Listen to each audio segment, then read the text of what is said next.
యేసుక్రీస్తు తిరిగి లేచాడు అనేటువంటి విషయం ఏదైతే ఉందో ఇది ప్రపంచానికి చాలా గొప్ప విషయం. కానీ అనేక మంది జీవితాల్లో గొప్ప కలవరాన్ని కూడా తీసుకొని వచ్చినటువంటి రోజు ఇది. ఎందుకు అంటే ప్రపంచంలో ఎంతో మంది చక్రవర్తులు ఉన్నారు, ఎంతో మంది రాజులు ఉన్నారు, ఎంతో మంది ప్రధాన మంత్రులు ఉన్నారు. అందరూ చనిపోయారు, అందరూ పాతిపెట్టబడ్డారు.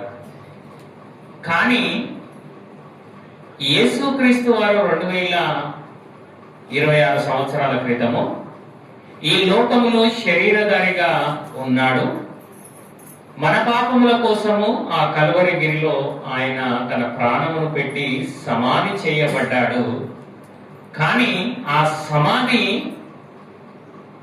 ఏ విధంగా మారిపోయింది అంటే అది ఖాళీగా మారిపోయింది. 3వ రోజు అంటే ఖాళీ సమాధి ఎవరికైనా ఉంది అంటే అది ప్రభు అయినటువంటి యేసుక్రీస్తుకు మాత్రమే ఉన్నది. ఖాళీ సమాధి ఏం తెలియజేస్తుంది అని మనం ఆలోచన చేయగలిగితే మరణం పైన విజయాన్ని తెలియజేస్తున్నది. ఖాళీ సమాధి ఏం తెలియజేస్తున్నది?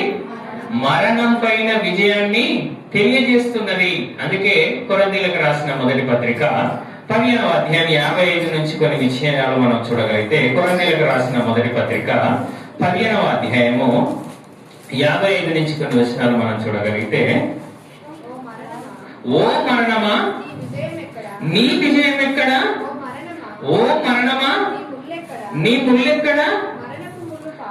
మరణపు ముల్లు పాపము, పాపమునకున్న బలము ధర్మశాస్త్రమే. ఇక్కడ అంటున్నాడు, ఓ మరణమా నీ ముల్లెక్కడ? ఓ మరణమా నీ విజయం ఎక్కడ?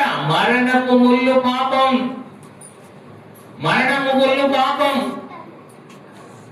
అయితే ఈ మరణపు ముల్లు ఏంటిదట? పాపం. ఆ పాపం వలన ప్రతి ఒక్కరికి ఏమొస్తుంది? మరణం వస్తుంది. ప్రతి ఒక్కరికి మరణం వస్తూ ఉంటుంది. ప్రతి ఒక్కరికి మరణం వస్తుంది. అది ప్రపంచం మొత్తాన్ని వెళ్తుంది. ఆదాము మొదలుకొని యేసుక్రీస్తు తిరిగి లేచే కంటే ముందు వరకు ఈ ప్రపంచాన్ని ఏది పరిపాలించింది? మరణం పరిపాలించింది. మరణాన్ని ఎవరు జయించలేదు. ప్రతి ఒక్కరికి మరణం ఏం చేసింది అంటే మృంగి వేసింది. కానీ ప్రభు అయిన యేసుక్రీస్తు ఏమంటున్నాడు అంటే, ఓ మరణమా నీ ముల్లెక్కడ? ఓ మరణమా నీ విజయం ఎక్కడ అని ప్రశ్నిస్తున్నాడు. మన భాషలో చెప్పాలంటే సవాలు చేస్తున్నాడు. మరణమును సవాలు చేసినటువంటి వారు ప్రపంచంలో ఎవరైనా ఉన్నారు అంటే అది ప్రభు అయినటువంటి యేసుక్రీస్తే.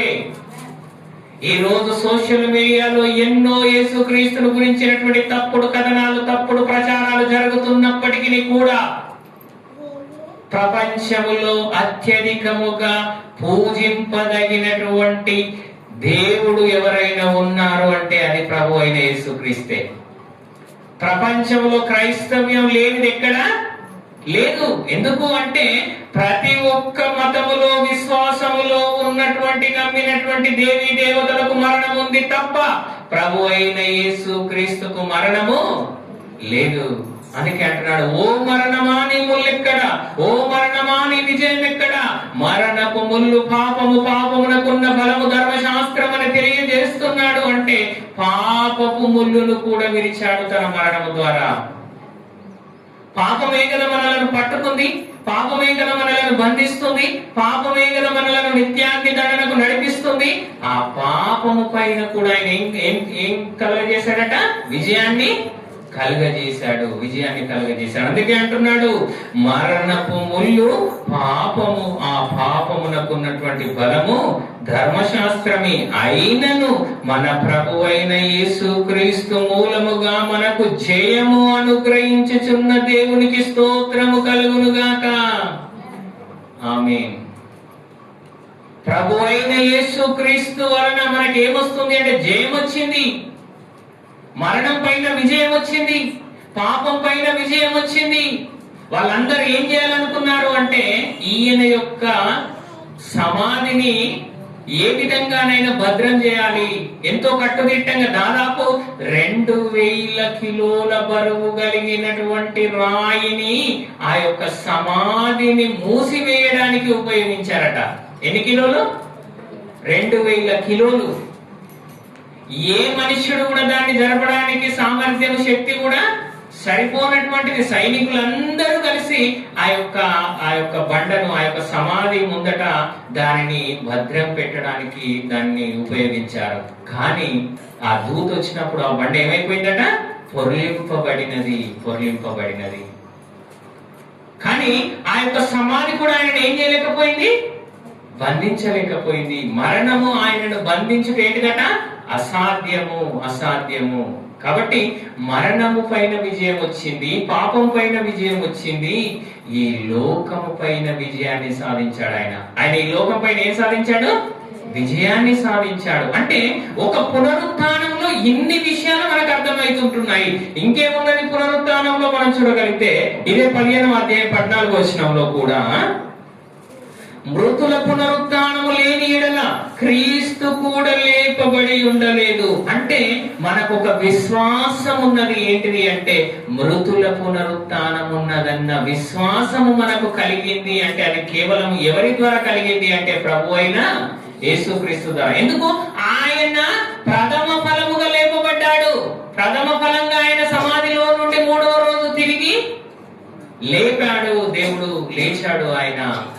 అంటే ఆయన లేచాడు కాబట్టి ఒక రోజు మనం కూడా లేస్తామన్న నిరీక్షణ ఉందా లేదా? మనకు ఉన్నది. అంటే నువ్వు పునరుత్థాన దినం ఎందుకు ఇంత సంతోషంగా నువ్వు జరిపించుకోవాలి అంటే యేసుక్రీస్తు ఏ విధంగా లేచాడో మనము కూడా ఒక రోజు సమాధి తెరవబడి మనం కూడా లేస్తాము. అదే మాట అంటున్నాడు, మృతుల పునరుత్థానము లేని ఎడల క్రీస్తు కూడా లేపబడి ఉండలేదు, మరియు క్రీస్తు లేపబడి ఉండని ఎడల మేము చేయు ప్రకటన వ్యర్థమే, మా విశ్వాసము వ్యర్థమే.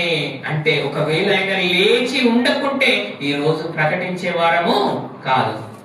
ఆయన లేచాడు కాబట్టి, సమాధిని గెలిచాడు కాబట్టి, మనందరికి రక్షణనిచ్చాడు కాబట్టి, మనందరికి విజయాన్ని పాపం పైన ఆయన తిరిగి లేవడం ద్వారా మనకు దక్కింది కాబట్టి ఈ రోజు మనము ప్రకటిస్తున్నాం సువార్తను.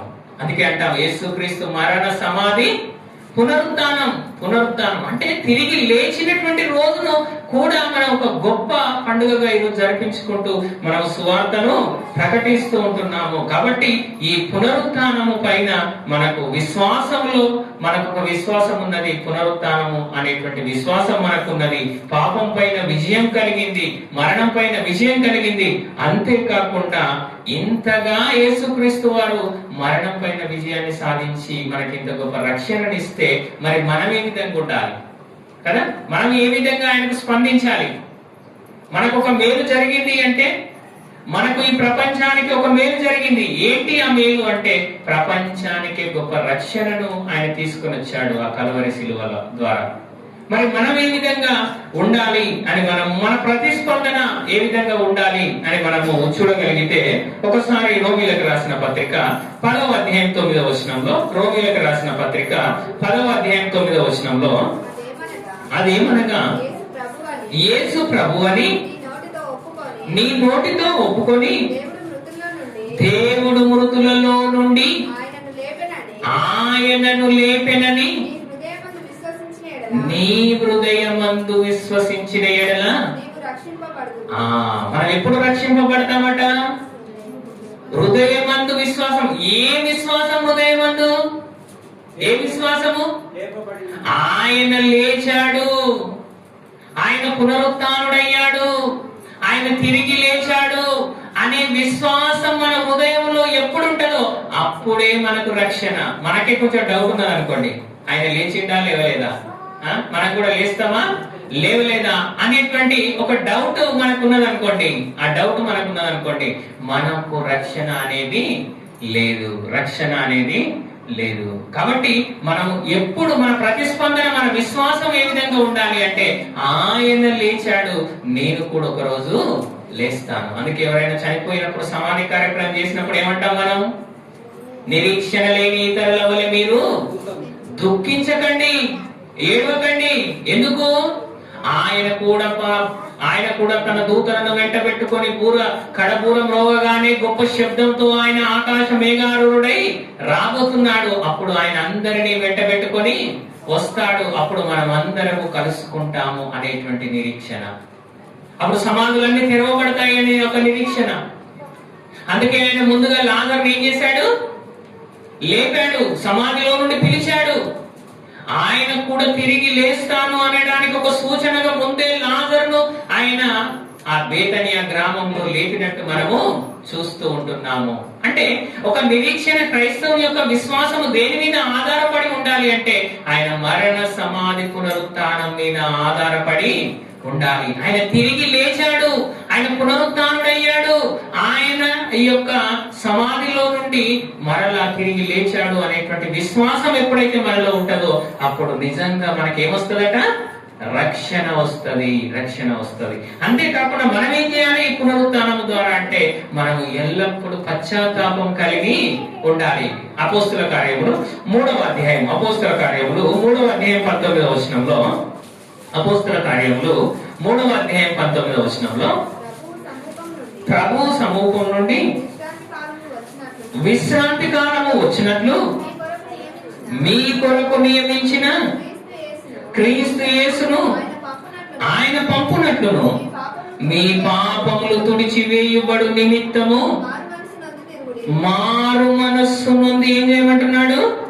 తిరగాలి. మారు మనస్సు నుండి తిరగాలి. ఆయన పునరుత్థానుడయ్యాడు, తిరిగి లేచాడు, సమాధి గెలిచాడు, ఆయన సమాధి మాత్రమే ఖాళీగా ఉన్నది అని మనము మాట్లాడుతూ మనము రక్షణ పొందలేదనుకోండి, మనము ఆయన యందు విశ్వాసం ఉంచలేదనుకోండి, మనము ఆయనను ప్రభువుగా స్వీకరించలేదనుకోండి, దానివల్ల మనకు ఉపయోగం ఏమీ లేదు. ఈ పునరుత్థానంలో మనం ఏం కోరుకోవాలి అని మనం ఆలోచన చేస్తే ఆయనను ప్రభు అని ఒప్పుకోవాలి. ఆయన మృతులలో నుండి లేచాడు కాబట్టి నాకు కూడా ఒక నిరీక్షణ ఉంది, నేను కూడా లేస్తాను అనేటువంటి ఒక ఆలోచనతో నీవు ఉండాలి. అంతేకాకుండా మన పాపములన్నీ కడిగి వేసుకుని పశ్చాత్తాపడి ఆయన వైపునకు తిరగాలి. తుడిచివేయబడు నిమిత్తమును మారు మనస్సు నొంది తిరుగుడి. అన్నింటికీ కుదురుబాటు కాలములు వచ్చునని దేవుడు ఆది నుండి తన పరిశుద్ధ ప్రవక్తల నోట పలికించెను. అంతవరకు యేసు పరలోక నివాసి అయి ఉండుట ఆవశ్యకము. అంటే ఒక కాలం ఉన్నది, యేసుక్రీస్తు రెండవ రాకడలో వచ్చేటువంటి కాలం ఉన్నది, కుదురుబాటు కాలం ఉన్నది అన్నింటికి. అయితే ఆయన వచ్చే లోపే మనం ఏం చేయాలి అంటే మారు మనస్సు నుండి ఆయన వైపునకు తిరగాలి. అది మన యొక్క జీవితాలలో పశ్చాత్తాపం. ఈ యొక్క పునరుత్థానంలో నీవు ఆలోచించుకో, ఇంకా నేను యేసుక్రీస్తును నమ్మకుంటే, ఇంకా నేను రక్షకునిగా అంగీకరించకుంటే, ఇంకా నేను మారు మనస్సు పొందకుంటే ఈ పునరుత్థానము విజయము పైన విజయం ఉన్నా కూడా నాకు ఉపయోగం ఏమీ ఉండదు. మనకు ఉపయోగం ఉండాలి అంటే మనం దాన్ని ఏం చేయాలి? అంగీకరించాలి, పశ్చాత్తాపడాలి, విశ్వాసం ఉంచాలి. అంతేకాకుండా ఒకవేళ నువ్వు అంగీకరించి విశ్వసించి నీవు ఉంటే ఆయనకు సాక్షిలుగా నువ్వు జీవించాలి. చివరిగా మనం చూడగలిగితే మత్తయి సువార్త 28వ అధ్యాయంలో 19-20 వచనాల్లో అపోస్తలుడు ఏ విధంగా వారు సాక్షులుగా ఉన్నారో మనం చూడగలిగితే 19-20 వచనాలు మత్తయి సువార్త. కాబట్టి మీరు వెళ్ళి సమస్త జనులకు శిష్యులుగా చేయుడి, తండ్రి యొక్కయు కుమారుని యొక్కయు పరిశుద్ధాత్మ యొక్కయు నామములోనికి వారికి బాప్తిస్మం ఇచ్చుచు నేను మీకు ఏ సంగతులు ఆజ్ఞాపించితినో వాటన్నింటినీ గైకొనవలెనని వారికి బోధించుడు. ఏమంటున్నాడు? నేను మీకు ఏ సంగతులను ఆజ్ఞాపించితినో వాటన్నింటినీ గైకొనవలెనని వారికి బోధించుడి. ఇదిగో నేను యుగ సమాప్తి వరకు సదాకాలము మీతో కూడా ఉన్నానని వారితో చెప్పాను. సదాకాలం మనతో ఉండే దేవుడు. ఆయన ఏమంటున్నాడు అంటే ఆయన యందు విశ్వాసం ఉంచమంటున్నాడు.